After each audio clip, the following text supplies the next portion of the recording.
Chers parents, bonjour, comment allez-vous? J'espère que vous allez bien. C'est toujours un plaisir de savoir que vous êtes là, que vous nous écoutez. Merci de faire partie de la grande famille de Maman Lee 19. Merci. Et bienvenue à cette émission. Je pense à vous, ces chers enfants. Je pense à ceux qui sont en train de jouer, qui ont des amis qui jouent, qui font pas mal d'activités à la maison. Mais aussi, je pense à ceux qui n'ont pas d'amis pour jouer. Je pense vraiment à vous. Et justement, c'est ça le but de cette émission aujourd'hui. On va parler de l'intimidation. On va surtout s'arrêter sur ces enfants qui se sentent rejetés, ces enfants qui se sentent aussi opprimés, mais par des pères, c'est par des amis, les autres enfants. Ça arrive. Donc, il faut en parler aujourd'hui. Donc, on va parler de l'intimidation dans le milieu scolaire. Donc, l'intimidation en milieu scolaire. Euh, Juste avant de parler de l'intimidation, on va essayer de l'expliquer de façon rapide. Qu'est-ce que c'est que l'intimidation? L'intimidation, c'est tout comportement, tout geste ou tout acte qui ont pour but de léser quelqu'un, de léser un autre enfant, de le faire, d'exercer une forme de pression, un pouvoir, ou aussi de faire peur, ou encore quelque chose qui peut développer de la détresse chez quelqu'un. Ou en d'autres termes, une situation qui est stressante, qui implique le stress, le découragement. Donc, c'est un peu ça. Et ça peut aller un peu plus loin jusqu'à la maladie et bien plus grave encore. Donc, on va parler de l'intimidation et en ces termes. Parlant de l'intimidation, il faut aussi voir comment se sent la personne intimidée. Qu'est-ce que cela engendre chez la personne intimidée? Eh bien, tout d'abord, la personne qui est intimidée ou l'enfant intimidé, comme on est dans le contexte scolaire, l'enfant ou l'élève intimidé se sent rejeté. C'est ça le premier ressenti. Il se sent peut-être même dévalorisé et à cause des moqueries, des comportements qui peuvent être aussi agressifs. Parfois, ça peut être on peut porter des jugements au niveau de son physique. On lui fait des remarques assez négatives sur son physique. Ça peut être par rapport à sa couleur de peau, ça peut être aussi par rapport à un handicap que l'enfant il a. Donc, il subit des moqueries de la part d'autres camarades, de la part d'autres pairs. Donc, on est là, c'est vraiment frustrant. Ça peut être frustrant pour l'enfant intimidé. Et peut-être que vous, adultes, vous vous rappelez, vous avez peut-être vécu ces situations. Vous avez peut-être vécu ou subi de l'intimidation quand vous étiez petit, vous étiez jeune. Ou peut-être que vous avez été un intimidateur. Donc, c'est pas une situation agréable. Il faut en parler pour essayer de trouver des solutions. Et autre chose que peut subir l'enfant intimidé, c'est un sentiment d'infériorité. Il se sent assez faible parce qu'il n'est pas capable de se défendre par rapport à l'autre personne qui est plus forte.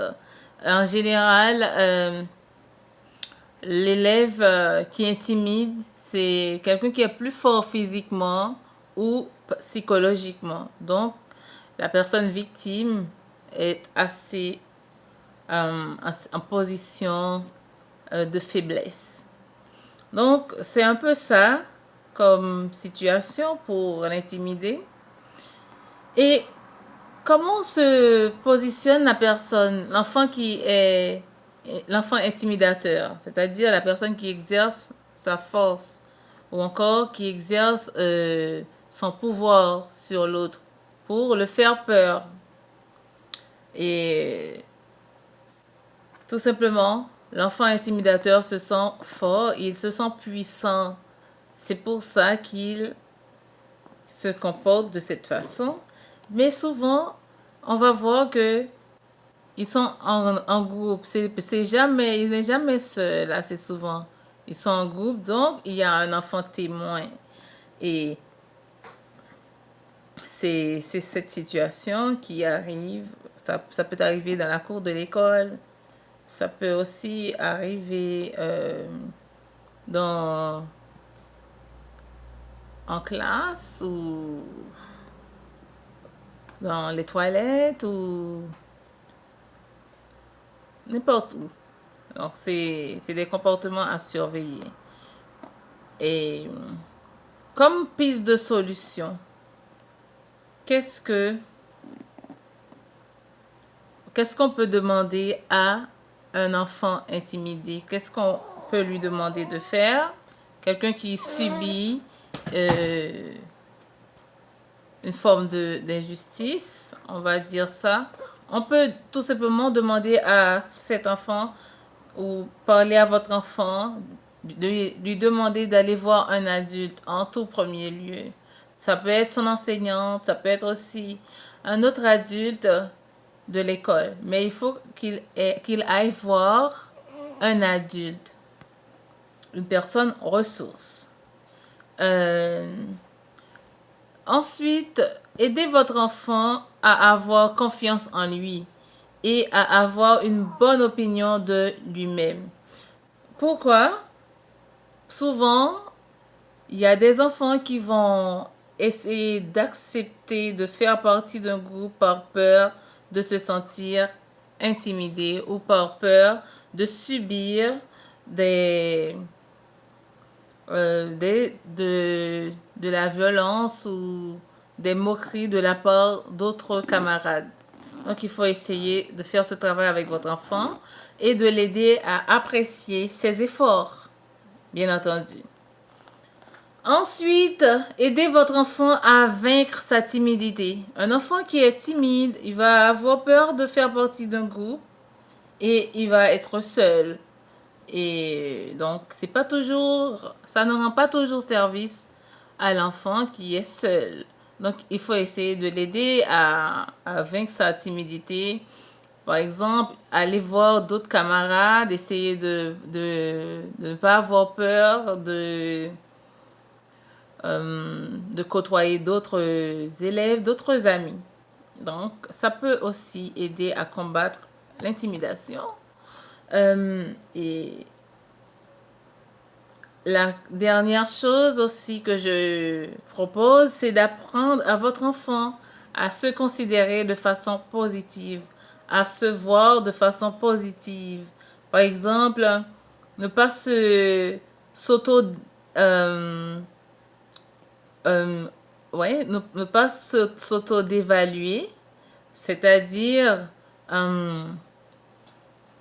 le fait qu'il n'est pas capable de faire quelque chose comme les autres enfants, il se dit qu'il n'est pas capable, qu'il n'est pas aussi bon que les autres. Mais non, il faut l'aider à valoriser ses efforts. Il peut ne pas pouvoir faire quelque chose comme les autres, mais il a ses forces. Donc, il faut essayer de valoriser cela avec votre enfant. Et il y a aussi un travail à faire avec l'enfant intimidateur de façon vraiment superficielle, bien entendu. Essayer de faire apprécier les autres. Apprendre à votre enfant ou à l'enfant intimidateur d'avoir de l'empathie pour les autres, d'aimer ses camarades, d'aimer ses amis. Donc, c'est un début. Comme ça, il va apprendre aussi à ne pas se montrer puissant par l'intimidation.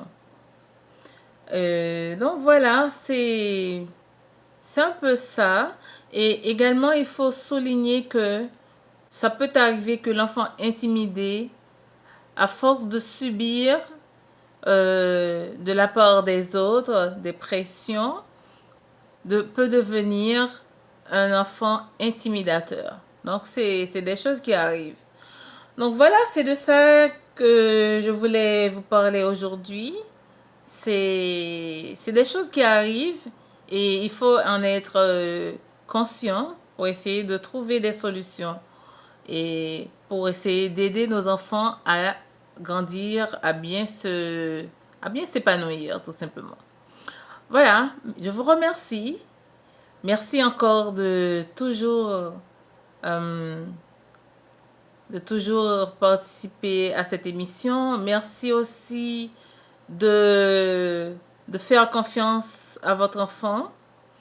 Et n'oubliez pas, un parent prévenant, c'est un parent qui, au jour le jour, cherche à développer une relation horizontale pour le bien-être de son enfant, avec son enfant. Merci à vous. Mon nom, c'est Shirley Brunache. Je suis maman et j'aime beaucoup travailler auprès des enfants. Merci à vous et prenez soin de vous. À la prochaine. Bye bye.